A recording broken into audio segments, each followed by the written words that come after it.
Delmarva Today with Don Rush. The Delaware Attorney General vows to fight a court ruling barring early voting and permanent absentee voting. The Maryland Folk Festival announced this is the first act for the year. Wacomico County School District joins a lawsuit against social media companies. We'll have an exclusive interview with the superintendent. Finally, reflecting on college students and their relationship to social media. Welcome to Delmarva Today. This is Don Rush. In our studio this afternoon is Susan Canfora, reporter for Coastal Point. Welcome to the program. Thank you, Don. So before we get to the Attorney General, we have the situation of the Worcester County law enforcement saying that they don't really believe that the local schools are safe. Yes, there was a press conference in Worcester County this week, and the state's attorney, Chris Heiser, announced some concerning news that the average person is far more likely to be assaulted in Worcester County than anywhere else. In Worcester County schools than anywhere else in Worcester County.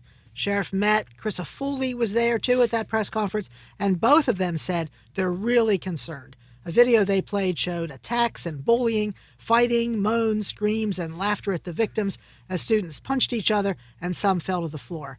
Those videos were taken by fellow students. The state's attorney said many times law enforcement is not being notified when these things happen. And although the school system promised to make changes, the state's attorney's office has not seen any recommendations from the school.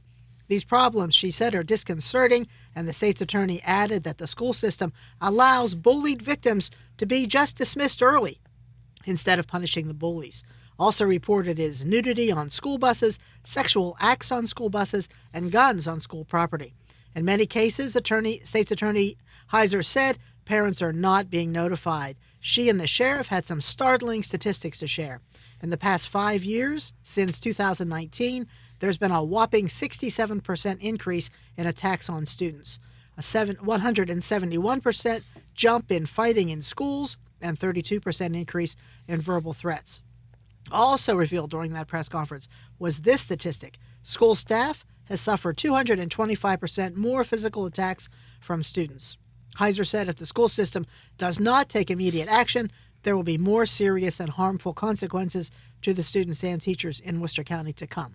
And the sheriff said law enforcement can't charge anybody under 12 years old. So the school officials have to be the disciplinarians, but that discipline starts at home, he said. So he called on parents to teach their children right from wrong because, as the state's attorney said, no child should go to school afraid and no teacher should be punched or kicked by students and then told, well, you just don't have the skills to prevent these assaults. Worcester County schools were scheduled to have a press conference on Friday to discuss school safety, and they should have a statement later in the week. I know we did get this missive from the Pocomoke Arrowhead Facebook is what it is called, and it had this one caveat here when talking about the statistics. They said when compared to the average over time and omitting the COVID-affected years, there's actually no relative increase from 2015 to 2022. The data remains within statistically expected bounds. That's what was posted. Perhaps it's generally pretty high. We'll have to see. Also, I understand, by the way, there were shots that were fired in the parking lot of Sussex Central High School. Yes, also this week we heard that report, shots fired in the parking lot of Sussex Central High in Georgetown. That happened during a basketball game Tuesday night. Police were there, and they said the gunfire was outside the school around 9 that night. Multiple shell casings were found in the parking lot. Nobody was injured, but a 15-year-old Sussex Central High School student was seen on surveillance video, and he later turned himself in. That student was charged with possession of a firearm in a safe school zone and committed to the Stevenson House Detention Center on $82,000 secured bond. Okay, so now we turn to a little politics here. The Delaware Attorney General, Kathy Jennings, has vowed to fight an appeal a Superior Court decision that bars early voting and permanent absentee voting. What's behind this? Well, here's what happened. Last Friday, a Delaware Supreme Court judge ruled early voting and permanent absentee ballot status is unconstitutional. Superior Court Judge Mark Connor found general elections must be held on the Tuesday following the first Monday in November. And he said allowing a person voting 10 days before an election violates the Constitution. That ruling was made last week when Judge Connor ruled against a law that was passed in 2019 that allowed polling places to open and voters to go in and vote before Election Day. The judge also ruled against the decision from 2010. That law is for the disabled or anybody stationed outside of the state of Delaware, and that law lets them be permanent absentee voters. And this ruling came even though in the last election, 56,000 Delaware residents took advantage of early voting, and 21,000 voters had permanent absentee ballots. Those numbers are from the Department of Elections. Judge Connor's ruling didn't win over Delaware Attorney General Kathy Jennings. Her office is going to appeal the decision to Superior Court, and she wants a court order that will pause the Supreme Court decision. She asked for a decision on her appeal before the state's primary in September. Delaware has a presidential primary on April 2nd, but that primary will not be affected by the recent ruling.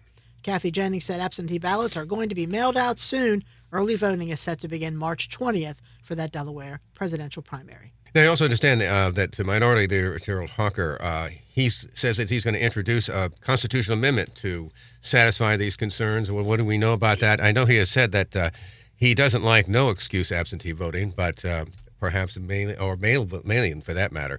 What are we hearing there? My understanding is Senator Hawker is behind this and was involved with this, with the judge's ruling, and does not want absentee voting or absentee ballots mailed out, and he does not want early voting. He's not in favor of it at all. Of course, that's going to be appealed, so we'll find out what happens. Now, this is happening also in a very blue state, so one would expect that they would get through.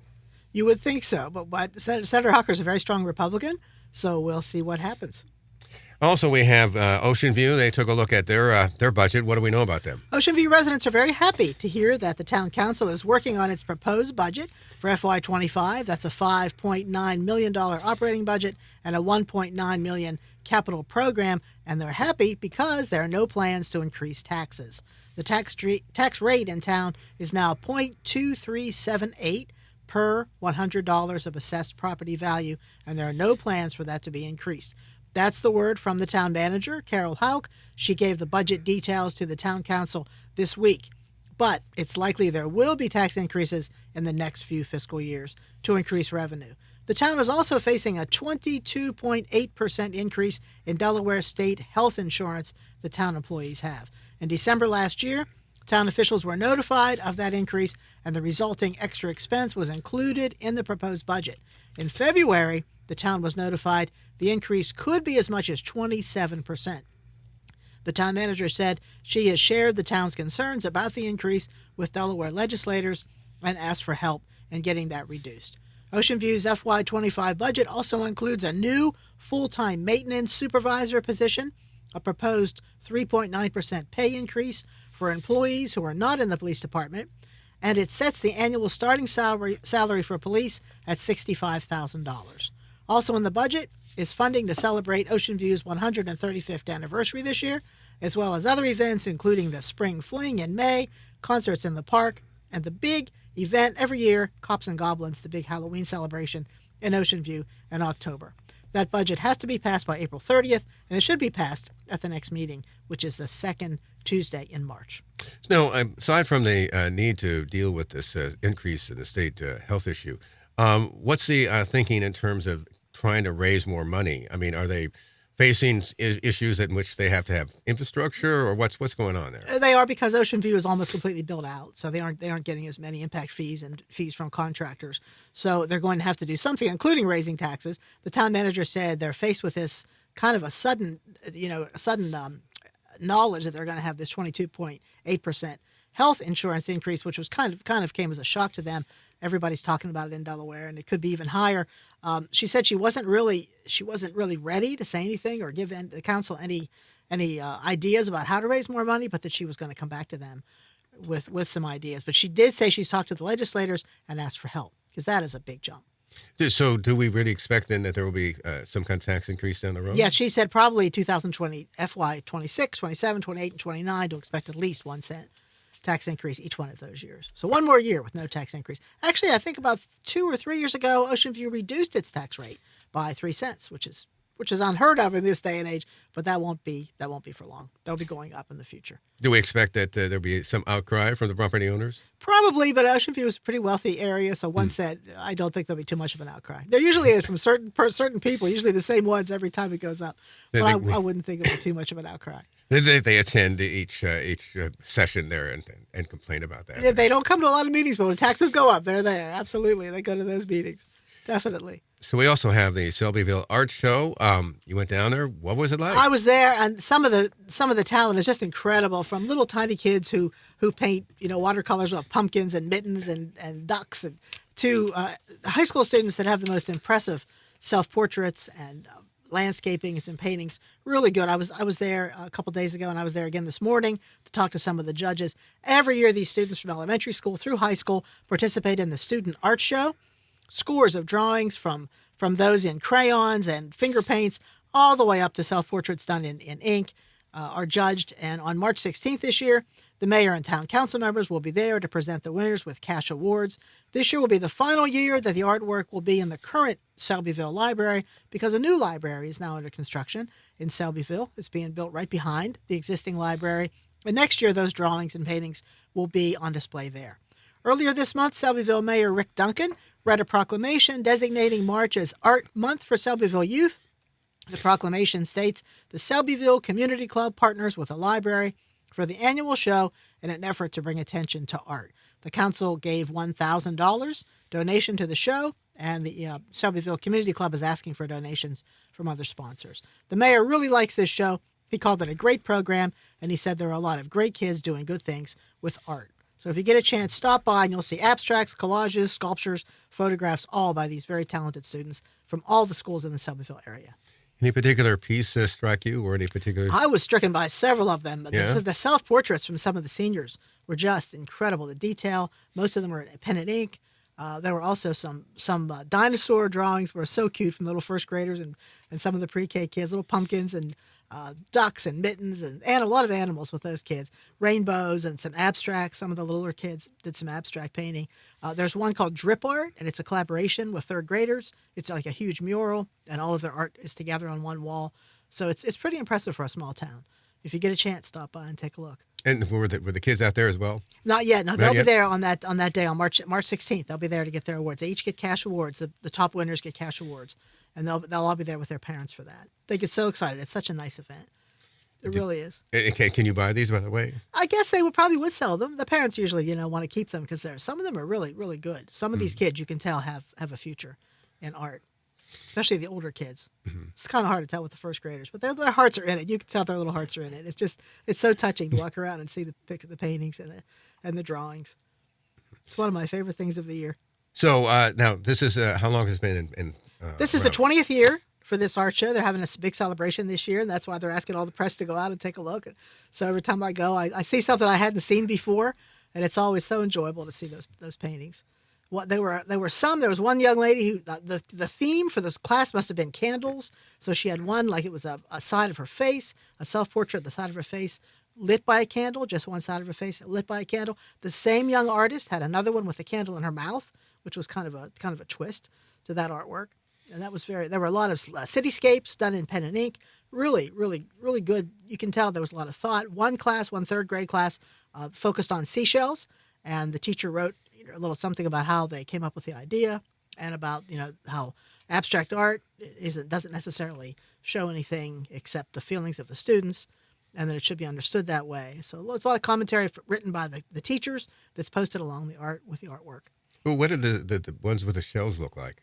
Some of them were drawings, like pen and ink drawings. Some of them were like close-ups of conch shells or oyster shells. I think they had a collection of shells in the classroom, and the teacher asked the students to choose a shell or shells and concentrate on those shells, and that's what they did. So it's just, you can walk around and look at it like an art show at any museum anywhere and, pay attention in a lot of detail to all of these paintings. Were a lot of people there? The judges were there when The I was judges, yeah. there, but a lot of people from the community were there. They came in. They're very interested in that new library being built behind the existing library.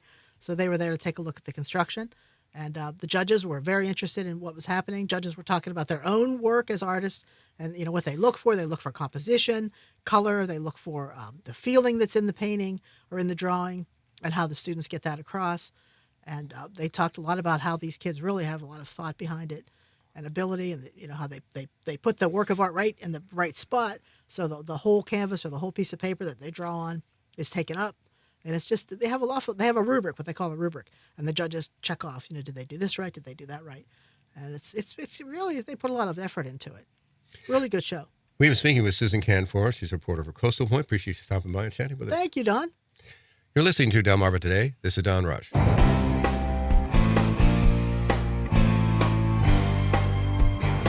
Delmarva Today with Don Rush. It's that time again when the Maryland Folk Festival gears up for this year's festivities with the announcement of the first 5 musical acts. You're listening to Delmarva Today. This is Don Rush. Festival is set for September 20th through the 22nd. Will feature more than 25 performers. Around 250 artists, including musicians, dancers, storytellers, and craftspeople, will participate. In addition, there will be 4 outdoor stages for performers. In our studio this afternoon is Carol O'Hare. She's the Events and Culture Manager for the City of Salisbury and also the organizer of the festival. Welcome to the program. Thank you for having me. So what do things look like? How, just, I guess, getting started. Things are really shaping up. We just announced the first 5 performers, and they are incredible. And we've actually have another announcement coming up in a few weeks. We are gearing up for another incredible festival with some little extras as we go along. So I'm happy to be back this year and bringing the festival back in September. So anything new that you have in mind? You, I guess, hinted a little at it. Yeah, a little bit. We're looking at some sort of side stages, possibly a narrative stage with storytelling or poetry, some food demonstrations. And then, of course, our family area was really successful last year. We had some great street performances. We want to enhance that again. And our marketplace is really shaping up. We accept applications for the juried marketplace, and we've gotten a huge mix of artisans, a lot of new folks, some returning, and I'm just excited for September. So what kind of things might be featured there? Well, in the marketplace, you might see ceramics or fine jewelry, oil painting, photography, or even cottage food such as honey or some sort of baked goods or things like that. Mm. Well, let's take a look at some of the groups here. We have the DuPont Brass. It's a group from Washington, D.C. Includes, I guess, jazz, hip-hop, R&B. What's its band a little like? Well, they mix. They're a 9-piece brass ensemble. 5 of them met at Howard University, and they started this band to help pay tuition, and they've sort of grown. So we have this incredible mix of hip-hop, R&B, soul, jazz. They call it eclectic soul, and it's basically a party on stage. So, I mean, what do you think makes unique about it? I heard a little of it, and we'll hear a little. I think just the power that they bring, that you have this incredible young group of gentlemen from D.C. that bring so many different sounds from all the different horns, all the brass, and the fact that you don't know what's going to happen next. They might throw in some rap. They might suddenly go into a very sort of romantic soul song. It's a lot of fun. Here's a little taste of what they do. Till I make this music flip, look get it down. All my life I hustle for it, front of the pack and you can't ignore it. Driven to the day when we out here touring, pan on this slow champagne we pouring. Mama to the house and my grandma too. Grandma get some cheese and a truck or two. So we also then have Ken and Brad Colliner as old-time hammered dulcimer, father and son team. What are they like? They're attorneys, actually. They are the Clodners. They are incredible. So last year they got washed out by the storm, so we wanted to bring them back. Ken plays the hammered dulcimer, which is incredible to watch. They're a bluegrass group. And then Brad does the claw hammer banjo. And they're just an incredible group. They also host the Baltimore Old Time Music Festival, which is actually happening in April. So if you want to get a taste of some great old time music and bluegrass, check that out in Baltimore. They do a series of square dances and things like that. And they're actually, thankfully, I'm really excited. They're going to bring down a caller with them, and we're going to have a special Saturday evening square dance. No experience necessary, I've been told. Brad said, even if you have two left feet like me, you'll be able to follow along and have a lot of fun. What do you think stands out for them? I mean, when I was listening to it almost sounded very, very folk music-like. It is. Well, they mix it up. So it's usually a really up-tempo, joyful.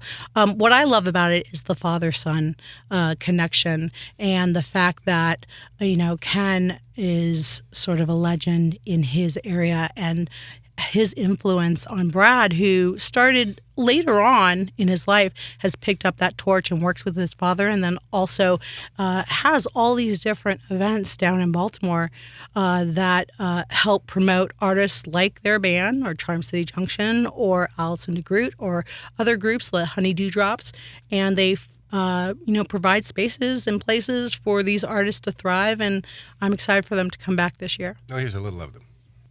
Bowling Green, good old Bowling Green.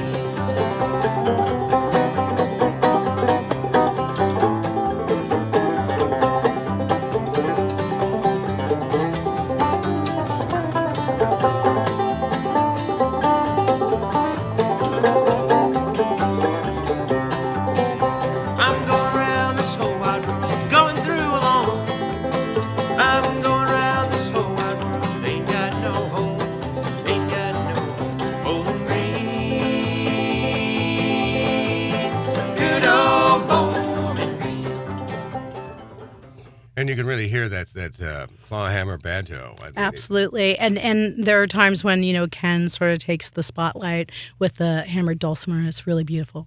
And we also have something completely different now. I believe it's Melody Angel. She's hails from Chicago, I take it, and does a great job of doing the blues. She was dubbed the future of the blues in Chicago by the Chicago Reader. She is this young, electric woman who is just like Hendrix or Prince or Tina Turner on stage. She's got this really soulful sound, but then suddenly she might be like shredding on her guitar and leaping in the air. She is incredible. I'm so excited that she's coming to Salisbury. But tell me a little bit about the background here in terms of particular blues coming out of Chicago like that. Well, we've hosted a series of blues performers, and not all blues is the same, and there's a different taste for all of them. So you've got St. Louis blues, Chicago blues, even Piedmont blues we've had here, Memphis blues, and they all have a different sound. Hers has got a really sort of gritty edge to it, and I'm excited to see where she goes. Because, I mean, one of the things that we'll hear in a moment is that there's this almost sort of sadness about some of the songs that she sings. I mean, the plight, as it were. Sometimes there's a sadness. She has this really, I think it's called the Woman's Blues, which is so good. But then she has another one where it's just this, roller skating, groovy, funky tune. So she does speak to some serious issues.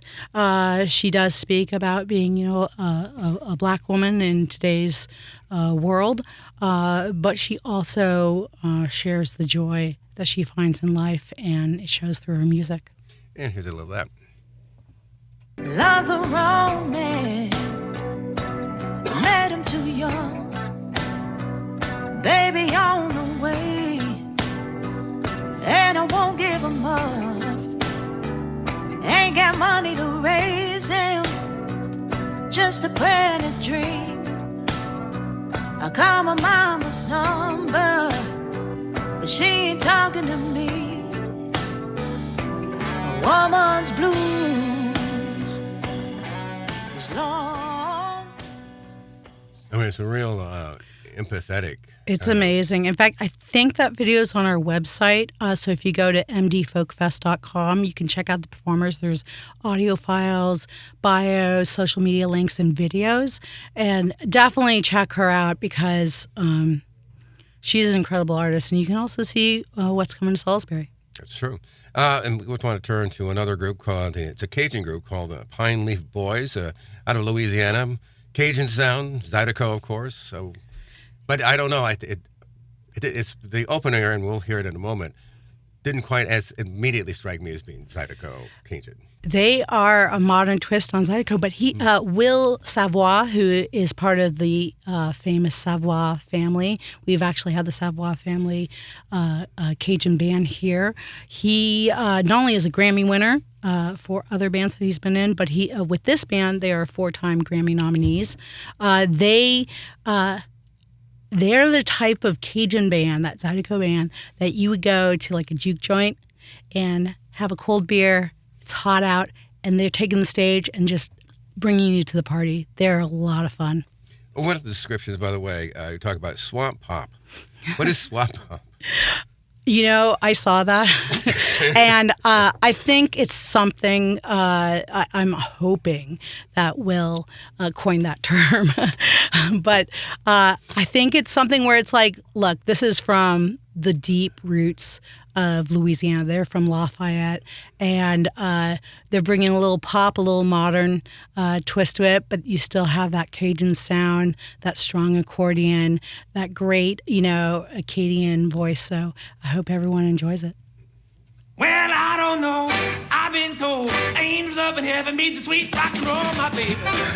Oh, my pretty baby, yeah, yeah. Well, let's get together and rock and roll with me. Well, if you got the money, I got time. Let's go to dime. I'm gonna spend my dime, my baby. Oh, my pretty baby. Oh, yeah. Well, let's get together and rock and roll with me.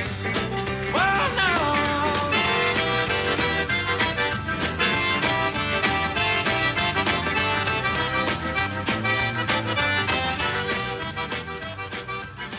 I mean, it almost sounds like something that I could have heard in the 1950s, but without Right? the accordion. Like a little bit of Chuck Berry in there. Yeah, or as a matter of fact, it reminded me, Elvis Presley actually did some of those things, and you could hear, right, that kind of like jump right in. Absolutely. If Elvis suddenly started speaking in French, Louisiana, yeah, no, that would be fantastic. But it's a young group, but they basically, this is what they grew up with. It's multi-generations, and they're definitely gonna be the place to be at the dance stage.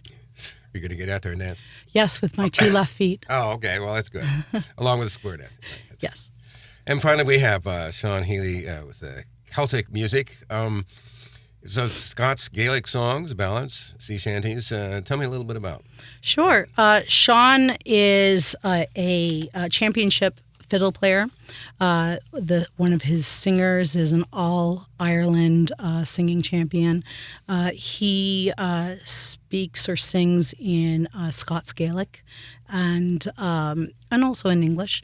But it's a mix, leaning heavily on Scottish, but you'll hear, a mix of Celtic music. They also have a percussive dancer that will be joining them, and that's it's really interesting. Instead of just saying a dancer, the feet are part of that beat that goes with the music. So they're a lot of fun. We're very lucky again to have the high quality of artists that are coming to Salisbury. It's incredible, and I hope everyone enjoys them. Well, let's hear a little of it.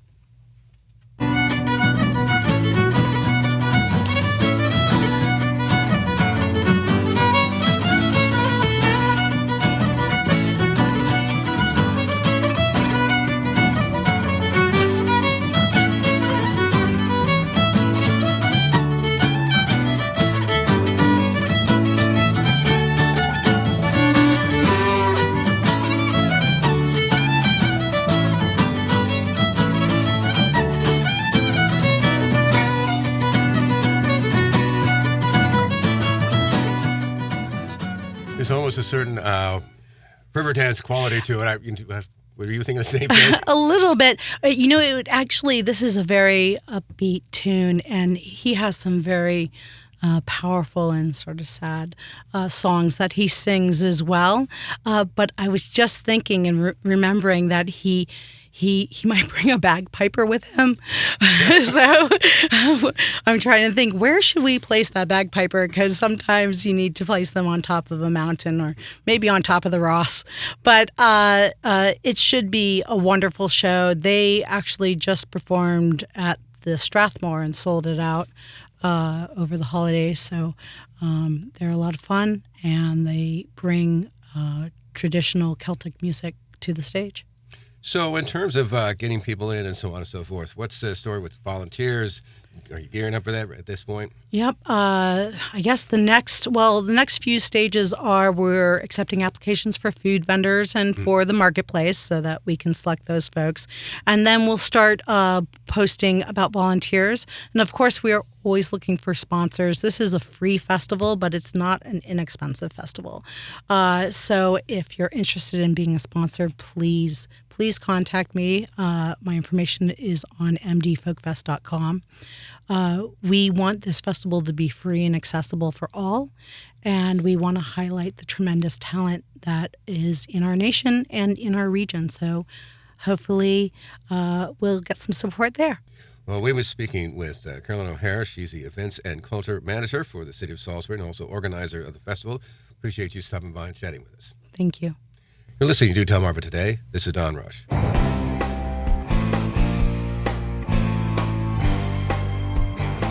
Delmarva Today with Don Rush. Wicomico County Board of Education has joined a lawsuit against a number of social media. Suit alleges that the use of social media has led to a deterioration in the mental well-being of the county's student population. You're listening to Delmarva Today. This is Don Rush. In our studio is Michael Stauffer. He is the superintendent of Wicomico County Schools. Welcome to the program. Thank you so much. Appreciate being here and being invited to come. So tell me a little bit about why the district decided to join this lawsuit. Sure. It's our stance that due to the addictive nature of social media on youth, Wicomico County Public Schools is experiencing an increase in mental health needs across our school system. So on top of that, we also know that in our community and here on the shore, we do have a lack of mental health resources. So the fallout from that is really left to the school system to be able to address that need. So joining this lawsuit against these social media companies is really our opportunity to hold them accountable. Since they're part of the problem, we want them to be part of the solution. So what kind of things are you seeing in your own school district of students? Any specific examples of this impact that you're seeing? Sure. We've seen an increase in depression among our students, anxiety, certainly as we move into the adolescent years of our students, an increase in the lack of focus that they have in their studies. So we can attribute that to social media platforms and the amount of time and really the overuse that students have with those platforms. Now, I assume that you don't allow them to use them inside of a classroom. So all of this activity is having an impact outside the classroom, and then affected inside, I guess. That's right. I mean, obviously, students are on these platforms more in the evenings at home, on the weekends. They're not on those platforms during the school day, during instructional time.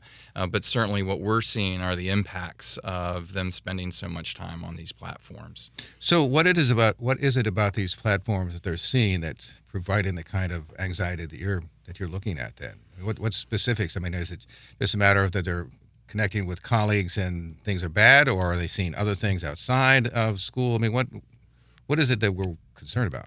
Well, statistics tell us nationally that 95% of students ages 13 to 17 are spending at least some time on social media. So we also know that during these ages that there's very important brain development that's occurring. This is a period of time when teens are learning about how to set boundaries for themselves, how to set goals, and when they are overusing these social media platforms, it's also a time when depression can emerge in these students. So that brain development is really important to a child, and these social media platforms are targeting that because they are being able through algorithms to capture whatever the interests are of these students, and they play to that to keep them on these platforms longer for longer periods of time. Let me ask you this in terms, by the way, of contrast. Certainly, obviously, when I grew up, and probably when you went to school as well, we didn't have these phones wandering around with us, right? That's right. How do you see that contrasting with what we're seeing today? I mean, were we more isolated before these phones, or are we more confined to a group? Or did we get more feedback? What's that environmental relationship? Well, I think there's could be an argument that there's some benefit, right, to social media through the social interactions, although they can certainly be negative as well as positive, and also learning about new things as they are online and on social media platforms. But we're seeing really the addictive nature of these platforms and the way that they almost prey on that nature in our adolescence, that we're seeing the negatives far outweigh the positives. In terms of the influences, is it just simply a matter that they're getting the influence from outside their own community? I mean, is that part of the issue? I think part of the issue is that the negative influences sometimes that they can find on social media. I think also the way that it just clips from one thing to the next, to the next, to the next. It's almost creating in that child's brain the need to be able to continue to follow that. And then when they're off social media and in school trying to learn, that translates to a shorter attention span and really a lack of focus that then the teachers have to work to almost like, working out, you have to work back up to being able to increase that attention span to what's necessary to be able to learn the subject matter in school. I mean, what kind of techniques can one use? I mean, in a classroom. I mean, the flexibility of a phone is pretty good. I mean, I've been on. I probably use my phone probably more than I should just to check on the latest whatever. But I mean, is there something that teachers need to do in order to sort of try to adapt to that kind of landscape, as it were? Well, they have to manage that, right? So classroom management is certainly new today than it was many years ago when these devices were not there. So first they have to manage that and being able to make sure that students keep their phones away and that they're being attentive to the instruction that's going on. But then as they go forward, they also have to work to build that attention span up so that the students can learn the material, and they can do that through starting to read short passages and then longer and longer passages of subject matter, as well as the writing process and how they would work their way up into that to be able to increase that. I think what we're seeing mostly, though, through social media is really more of the mental health. It's the increase in the depression that we're finding, and the increase in anxiety. Teens themselves, if you look at, again, national surveys, they themselves in those surveys that are completed by them are saying that it is impacting them on how they view the world, how they view themselves. So it's certainly a concern that we're trying to address in the schools, through the overuse of social media. Do we get any sense about what causes that kind of anxiety or that kind of attention, as it were, aside from the obvious business about the medium itself being from one thing to the other? Is there something else that's going on there that would produce that anxiety as a result of using this phone? Or? Again, I go back to what I've read. That's that addictive nature. When it's not in front of them, then it's that okay, what's going on? What am I missing? And when it is in front of them, outside of school or whatever it may be, it's just starting to increase that need to be on it for longer and longer periods of time. So when they're away from it in school, their thoughts are elsewhere. The other thing, though, strikes me about social media, phones, and so on, is that it does expand their ability to connect with other people and to keep in touch with other people on a regular basis. I mean, it does seem to expand the kinds of friends they have and the kinds of experiences they may have. I would agree with that. It can definitely do that. But again, that could be a double-edged sword.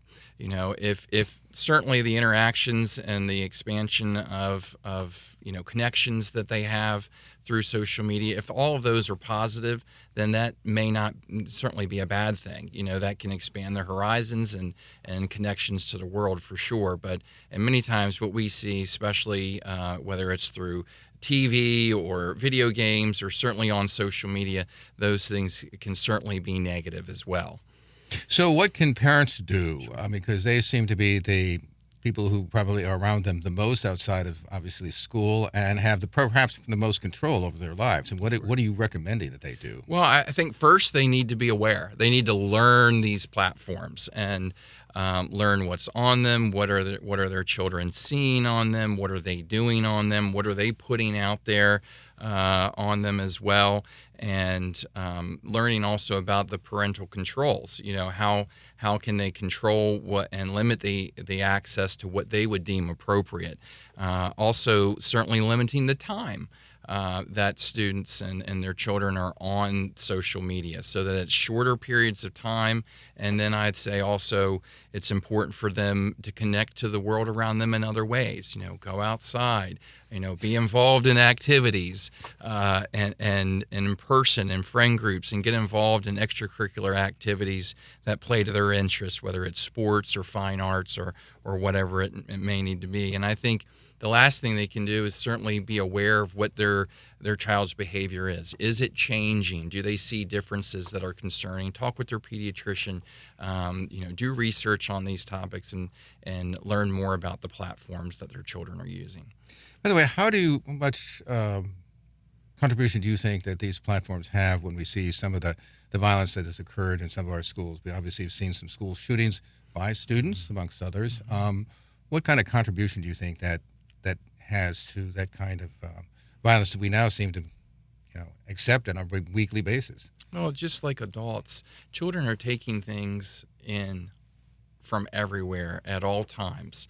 So what they're seeing, what they're hearing, what they're being exposed to, what they're engaging in, that can ultimately impact the behavior that they have, the way they view the world.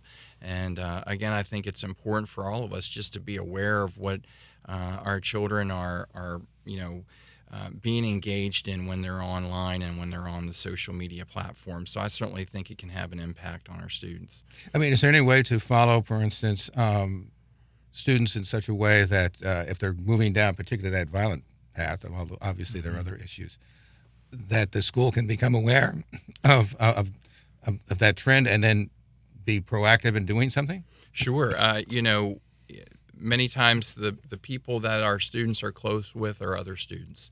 So what we work with the mental health staff, we have social workers in all of our schools, we have school counselors, we have school psychologists in our school system.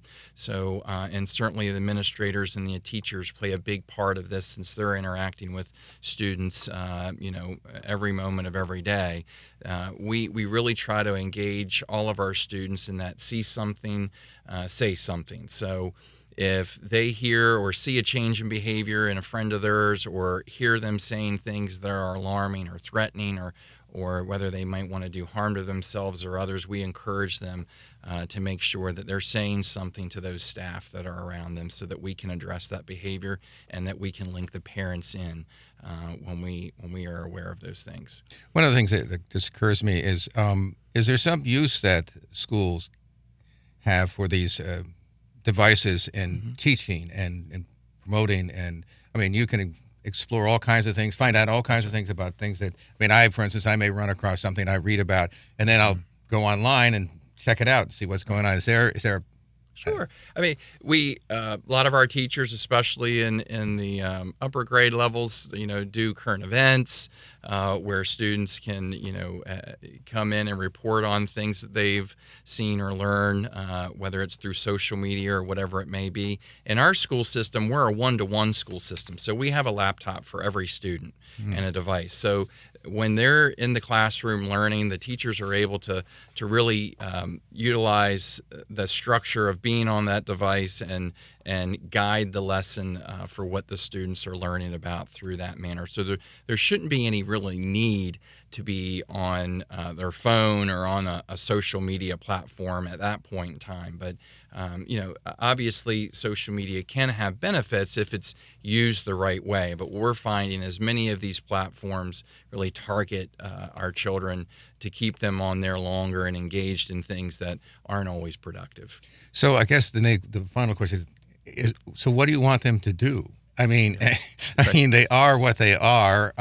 Even without the algorithms, people will find their way to be addicted. I mean, I can stand at a grocery store line and see sitting in my phone. And if I had one instance where I didn't have my phone, I said, well, what am I supposed to be doing now? I mean, what do you want them to do? Well, as I said earlier, I think what we want them to do is be part of the solution. Since what we're seeing and reading and researching and hearing is that they're part of the problem, we want them to be part of the solution. So we know that if there's increases in depression, anxiety, if there's a lack of focus that teachers have to attend to, that takes mental health resources to be able to address. That takes staffing to be able to address. It takes additional training to be able to address. So, and that funding that it takes to do those things, we think needs to come partly from these social media companies. So since we're having to address these new issues that we're seeing in students, we want them to be able to be a part of the problem. And we also want to bring awareness to our community and certainly our parents that, we're seeing some things in the school system that are concerning to us that we believe are stemming from the overuse of social media.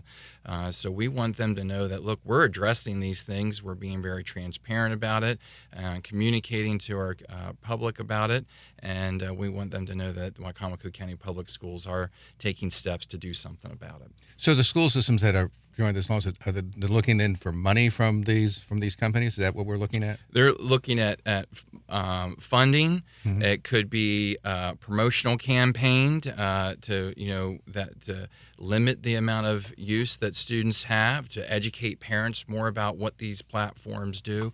Could be a variety of things. Are there any numbers in terms of what the suit's looking for? No, I know that there's over 500 school systems across the nation that are joining this lawsuit currently at this point in time, and we're a part of that. And like I said, just trying to be able to, whether it's funding or training or awareness, just want to be a part of that so that it can help us address the needs that we're seeing in our students. Have you seen any response from any of these platforms to either the suit or just the concern that you have? I mean, have they said anything about this? No, not that I'm aware of. I don't know that there's been any publications out there about this. Certainly, the lawsuit, the firm that we're signing on with, they work on contingency, so it's no cost, to the school system or the taxpayers or anything like that. But again, we just want to be a part of the solution to the problem that's occurring. We've been speaking with Micah Stauffer. He is superintendent of the Wicomico County Public Schools. Appreciate you stopping by and chatting with us. Well, thank you so much for the invitation. It's been a pleasure. You're listening to Delmarva Today. This is Don Rush.